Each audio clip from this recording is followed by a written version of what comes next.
I was sitting in my kitchen that morning, staring at the half-empty coffee mug in front of me, when everything finally snapped into place. But let me back up a bit. I was cleaning my husband's car when I found a small tube tucked under the seat. At first, I thought it was just another piece of trash, an old pen, a forgotten lipstick from our daughter, maybe even a tube of hand cream. But when I pulled it out and read the label, my stomach flipped.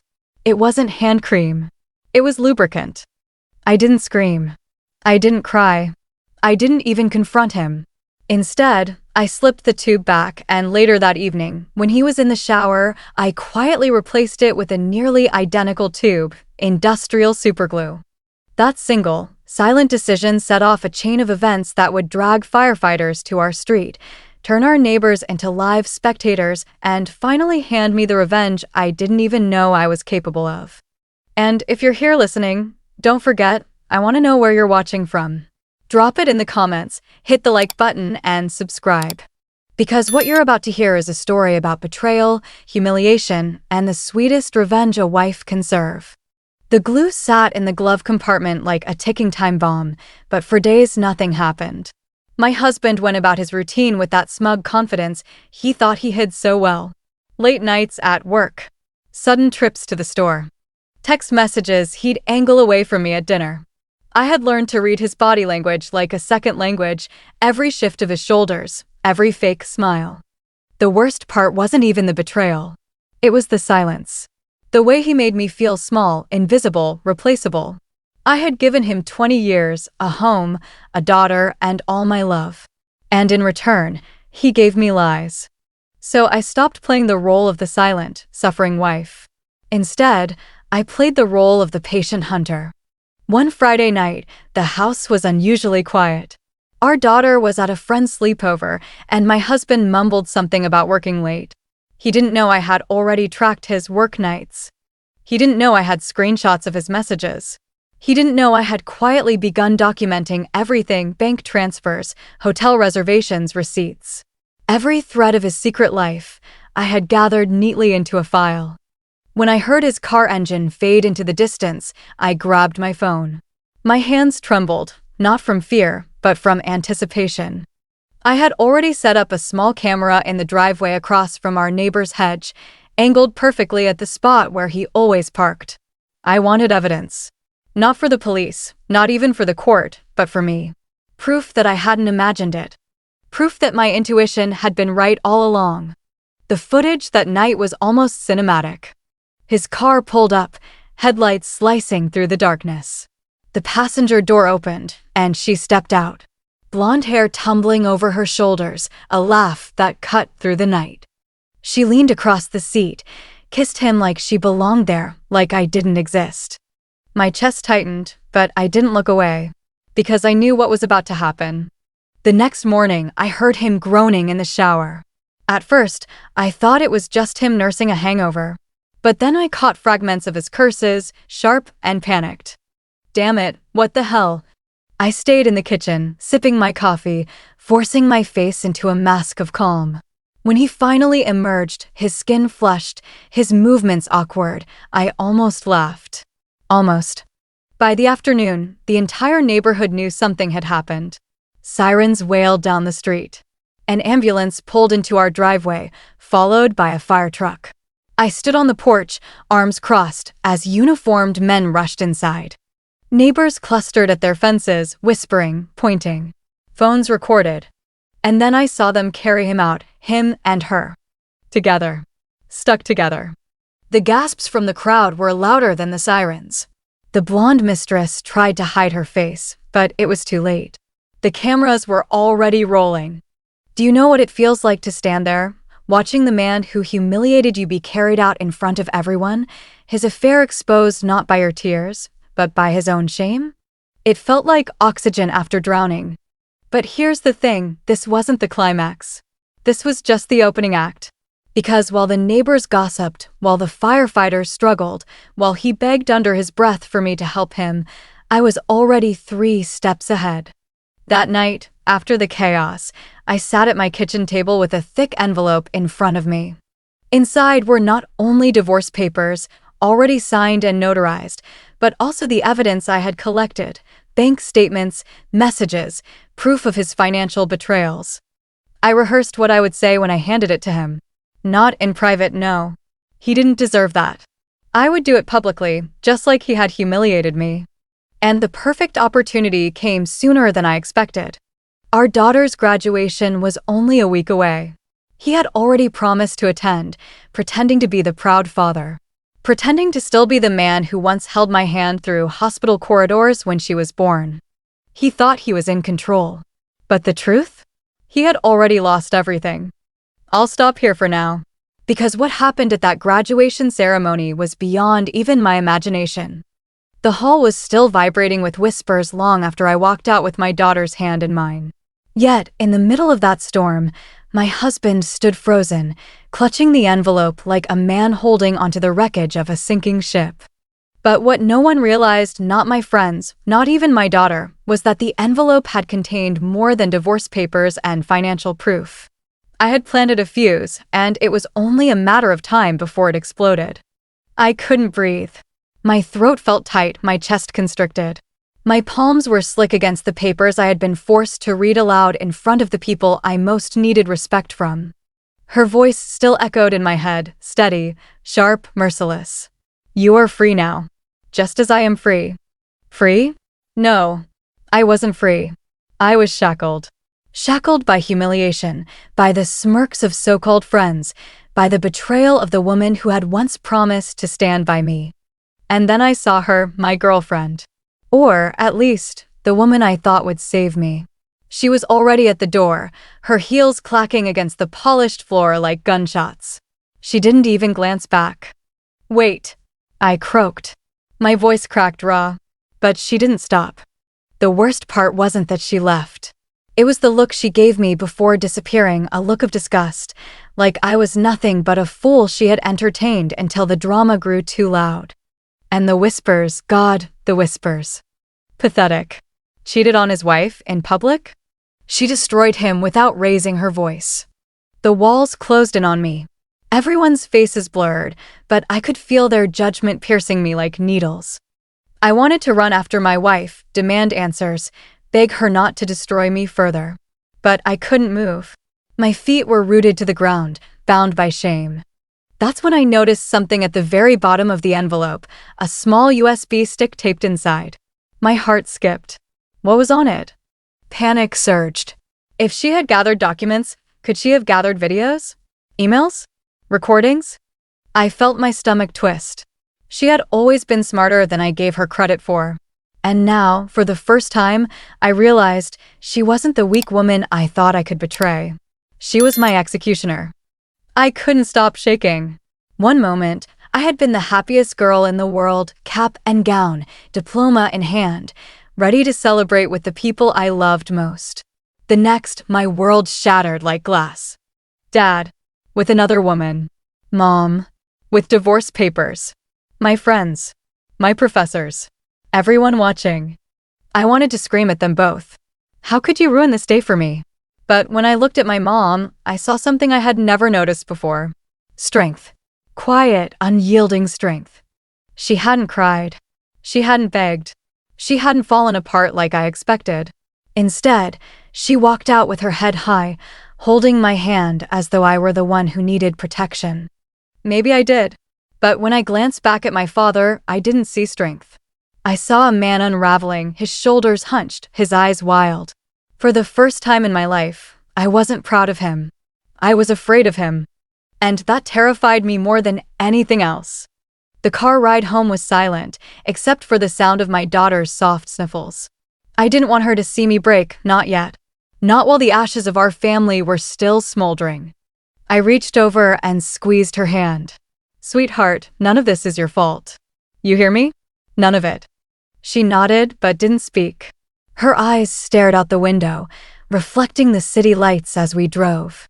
When we got home, she went straight to her room. I sat alone at the kitchen table, staring at the USB I had taped into the envelope.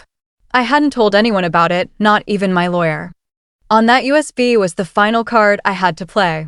If he tried to smear me, If he tried to drag my name through the mud, this would finish him completely. Emails, recordings, secret bank transfers, evidence so strong that even his closest allies would abandon him. I wasn't going to use it yet, but knowing it was there gave me peace. For the first time in years, I felt in control. I drove aimlessly for hours after the ceremony. The documents were burned into my brain, the whispers echoing like a curse. When I finally stumbled home, the house was locked. My key didn't work. My wife, no, she had changed the locks already. I slammed my fists against the door until the neighbors peeked out. "Open the damn door," I shouted, though I knew she wouldn't. I sat on the porch until morning, drunk, shaking, humiliated. And then I remembered the USB. My hands trembled as I plugged it into my laptop in my car. The screen flickered and folder after folder popped up, each one labeled with dates, names, transactions. She had everything. Every late-night rendezvous. Every shady transfer to my girlfriend's account. Even the emails where I mocked her behind her back. Secret recordings. My own voice. My girlfriend's laughter.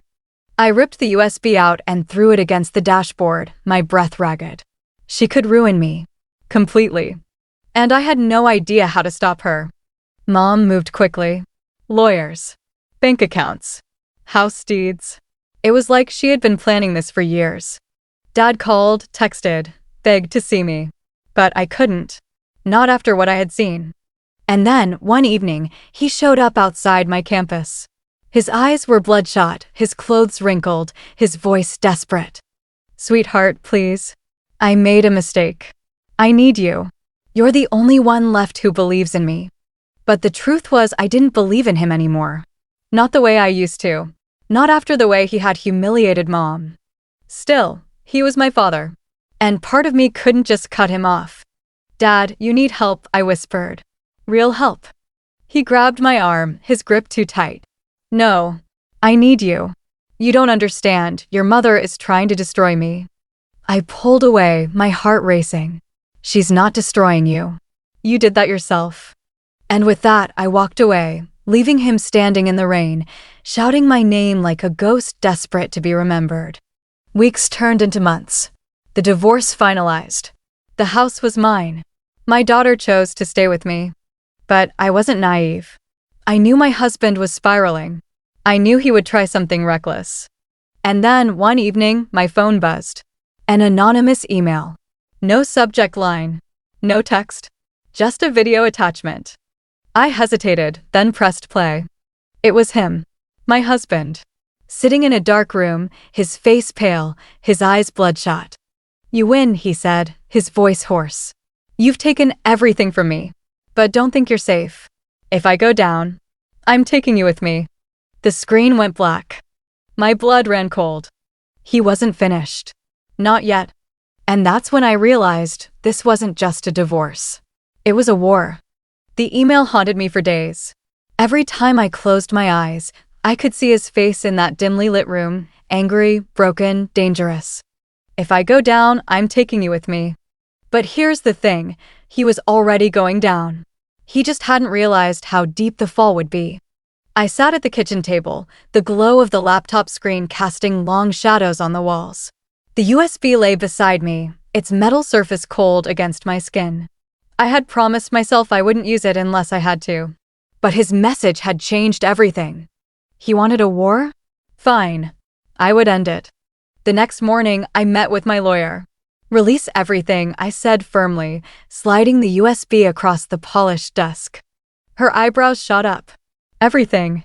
"Yes. The transfers, the recordings, the proof of fraud. All of it." "Are you sure? Once this goes public, there's no undoing it." I thought of my daughter, of the night she had looked at me with tearful eyes and whispered, "Mom, I didn't know." I thought of the humiliation I had endured, standing there while he flaunted his betrayal in front of everyone. "I'm sure." When the article hit, my phone nearly exploded. Local businessman under investigation for fraudulent transfers. Exclusive. Secret recordings reveal double life. Cheating husband exposed at daughter's graduation now faces federal charges. My name, my face, splashed across every news outlet, every social media page. My inbox flooded with hate mail, my business partners vanished overnight, my so-called friends cut me off without a word. I tried calling my girlfriend, ex-girlfriend, I guess. Straight to voicemail. I went to my office, only to find my access revoked. My desk emptied. My name erased from the door. Everything I had built, gone. And then came the knock at the door. 2 men in suits. Badges flashing. "Mr. Thompson, you're under arrest for fraud, embezzlement, and obstruction of justice." The handcuffs clicked shut around my wrists, colder than any winter wind. My neighbors stood on their porches watching, recording, whispering, just like they had at the graduation. Only this time, there was no escape. I saw it all on the news before Mom even told me. My father, arrested. The same man who had once carried me on his shoulders, who had cheered the loudest at my soccer games, who had promised I'd always be his little girl. Now he was a headline, a cautionary tale. Part of me wanted to visit him, to ask him why he had done it, why he had destroyed everything for someone who didn't even stay by his side. But another part of me, the stronger part, knew that answers wouldn't change anything. I stayed with Mom. She was my anchor now. Strong, steady, unshaken even as the world around us burned. One night, I asked her, "Do you ever regret it? Exposing him like that?" She looked at me for a long moment, then said no. Because he wasn't the man we thought he was. And sometimes, sweetheart, the truth may hurt, but it sets you free. For the first time in months, I believed her. The cell was small, cold, the kind of place that stripped you bare, left you with nothing but your thoughts. And God, my thoughts were poison. I replayed that day over and over. Her calm voice, the applause, the look in her eyes when she said she wouldn't be destroyed. I thought I had power. I thought I could humiliate her, replace her, live without her. But in the end, she had humiliated me, destroyed me, and walked away stronger. The worst part wasn't losing my money, my job, my freedom. It was losing her. Because now I realized she was the strongest person I had ever known. And I had underestimated her. Months later, life settled into a strange kind of peace. The house was quieter now, but not lonely. My daughter filled it with laughter again, slowly, tentatively at first, but with growing strength. One evening, as we sat on the porch watching the sun dip below the horizon, she leaned against me and whispered, "I'm proud of you, Mom." Tears pricked my eyes, but I didn't let them fall. Instead, I smiled. "I'm proud of you too, sweetheart." Because this wasn't just my victory. It was hers too. She had seen firsthand what betrayal looked like. And she had seen how to rise above it. As the night grew darker, I thought about my husband, alone in a cell, stripped of everything. And for the first time, I felt nothing. No anger. No hatred. No love. Just freedom. On the day of my daughter's first job interview, she wore the same cap and gown from her graduation, only this time, it was framed on her wall, not overshadowed by scandal. Before she left, she hugged me tightly. "Thank you, Mom, for everything." I held her close, my heart full. "Go shine, my love. The world is yours." And as the door closed behind her, I sat in the quiet house and realized this was the ending I had fought for. Not revenge, not headlines, but peace. Because in the end, the strongest revenge isn't destroying someone else. It's rebuilding yourself so beautifully that they can never destroy you again.